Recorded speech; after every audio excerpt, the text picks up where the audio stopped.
निधि, तू सब काम छोड़ और जैसे है वैसे ही रवाना हो जा। तुझे आज ही सोनू के घर जाना है। वो बाथरूम में गिर गई है और उसे डॉक्टर ने बेड रेस्ट बताया है। तू चली जाएगी तो उसका ध्यान रख लेगी। वो छोटे बच्चों के साथ कैसे सब मैनेज करेगी? सुधा जी ने आदेश देते हुए कहा। लेकिन मम्मी जी, सोनू दीदी तो अकेली नहीं है। उनके घर में उनकी सास है, जेठानी है, फिर मैं जाकर क्या करूंगी? इधर अक्षय का भी ऑफिस है और बच्चों की भी स्कूल है। पूरा घर कौन संभालेगा? बस तुझे तो हर बात में जबान चलाना आता है। तू मेरी बात वैसे भी कहाँ मानती है? मेरी बेटी वहाँ परेशान हो रही होगी। अरे, घर में चाहे सास या जेठानी हो, पर मायके वालों के भी तो कुछ फर्ज होते हैं। तू जाएगी, थोड़ा काम करवा कर आ जाएगी तो अच्छा रहेगा। हमारी नाक ऊंची हो जाएगी। फिर मैं ये ही तो कह रही हूँ कि तू सुबह जाना और शाम तक आ जाना। वहाँ रोज थोड़ा बहुत उसके हिस्से का काम कराना। अब तू वहाँ एक ही शहर में रहती है तो जा आना। कुछ दिनों के बाद मैं आ जाऊंगी। तुझे तो पता है मेरी सहेली के बेटे की शादी है। मैं ना जाऊंगी तो वो बुरा मान जाएगी। निधि के पास कोई विकल्प ही नहीं था। उसने अक्षय का टिफिन बनाया और बच्चों को स्कूल छोड़ा। घर जैसा था वैसे ही रहने दिया। ताला लगाकर स्कूटी से अपनी ननद के घर चली गई। घर भी 7 किलोमीटर दूर था। वहां जाते ही देखा कि सोनू दीदी बिस्तर पर लेटी हुई है। घर की मेड काम कर रही है। उसके जाते ही सोनू दीदी ने पानी की नहीं पूछा, बल्कि ये ऑर्डर दे दिया कि भाभी एक गिलास पानी ले आओ और चाय बना दो। अपनी बहू की भाभी को आता देखकर सास और जेठानी ने भी काम छोड़ दिया। चाय से शुरू हुआ सफर रात के खाने पर खत्म हुआ। निधि ने सबको खाना खिलाया और अपने घर आ गई। रात हो गई थी। बच्चों को उसकी सहेली ने रख लिया था, पर पता नहीं बच्चे दिन भर कैसे रहे होंगे। ननद के ससुराल सारा काम निपटाकर आई, पर किसी ने ये नहीं कहा कि बच्चों और अक्षय के लिए खाना ले जा। वहां जाकर खाना बनाने में देर हो जाएगी। निधि ने भी आते ही खिचड़ी चढ़ा दी।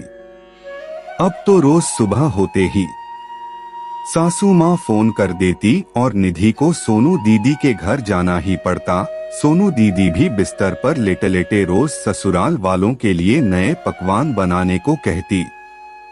5 दिन तो निधि चली गई, पर शनिवार को निधि ने जाने से मना कर दिया, क्योंकि बच्चों और अक्षय की छुट्टी रहती है।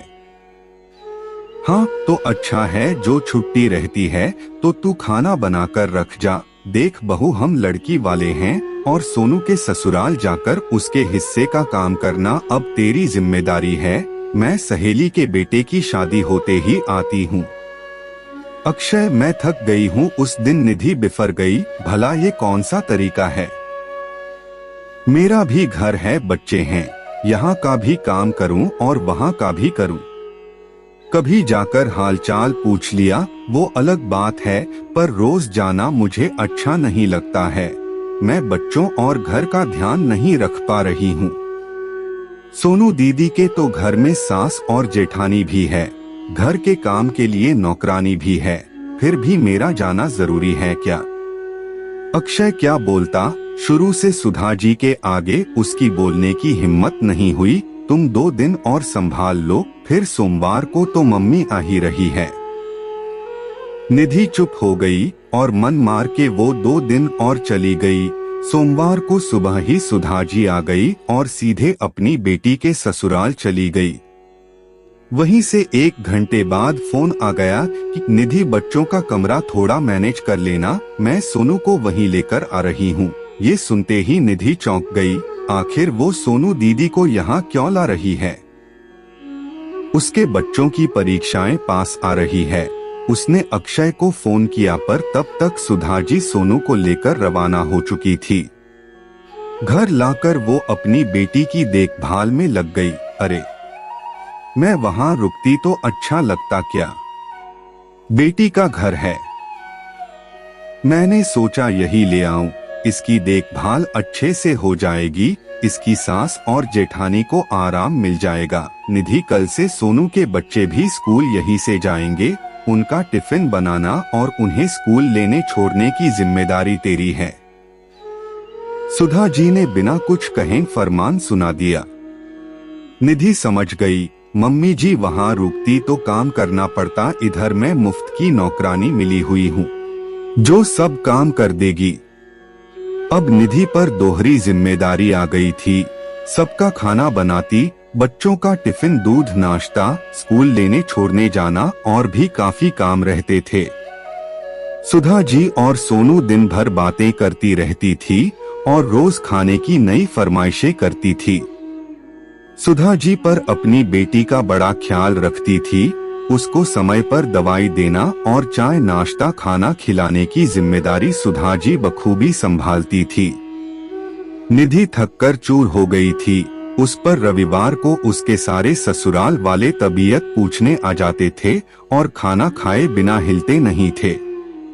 किसी तरह से 1 महीना निकला और सोनू दीदी अपने घर चली गई और सुधा जी वापस गांव चली गई। कुछ महीनों बाद निधि का स्कूटी चलाते वक्त एक्सीडेंट हो गया।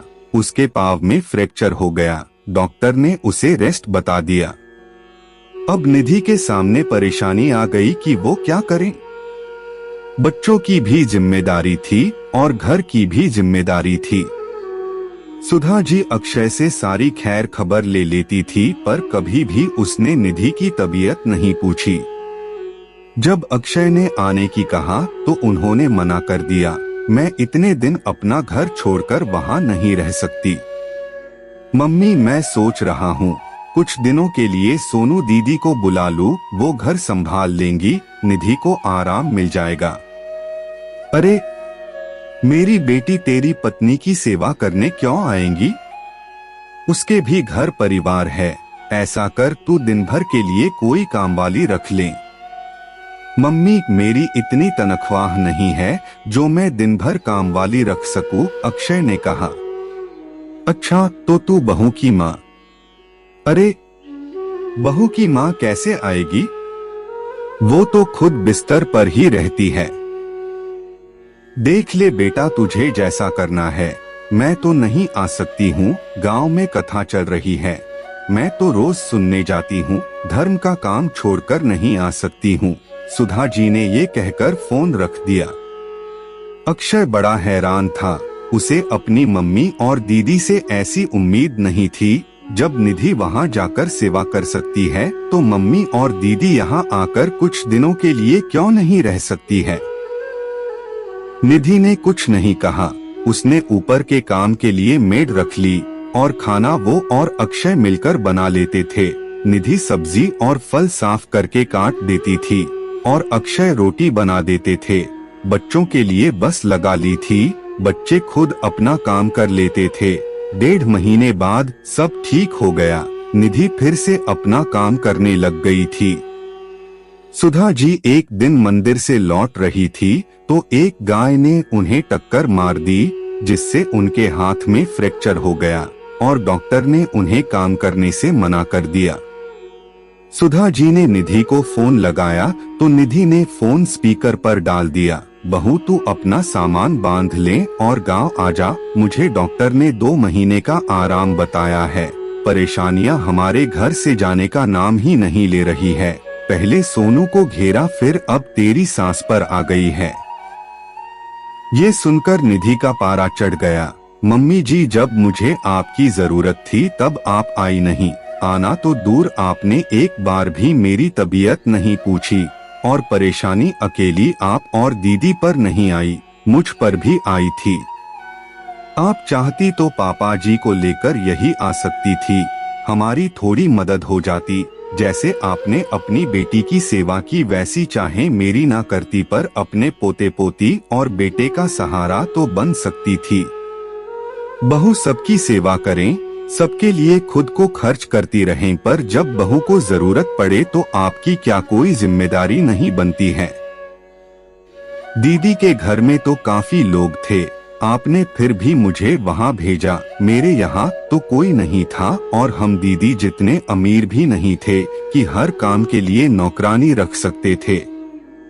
आपका दिल आपकी बेटी पर है और आपकी जिम्मेदारी भी अपनी बेटी के प्रति है, तो सासू माँ आप सेवा के लिए भी अपनी बेटी को ही बुला लीजिए।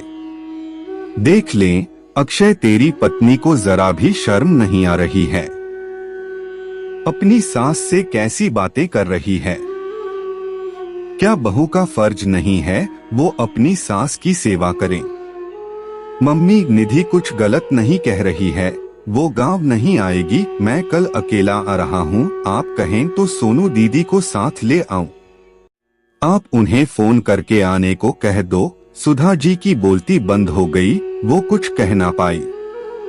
पाठकों, अक्सर यही होता है, बहू से सब यही उम्मीद करती है कि वो कितनी भी परेशानियां झेले पर वो अपनी सास और ननद की ससुराल में सबकी सेवा में बिना उफ किए हाजिर रहें। पर जब बहू बीमार हो या किसी परेशानी में हो तो क्या सास की कोई जिम्मेदारी नहीं बनती है।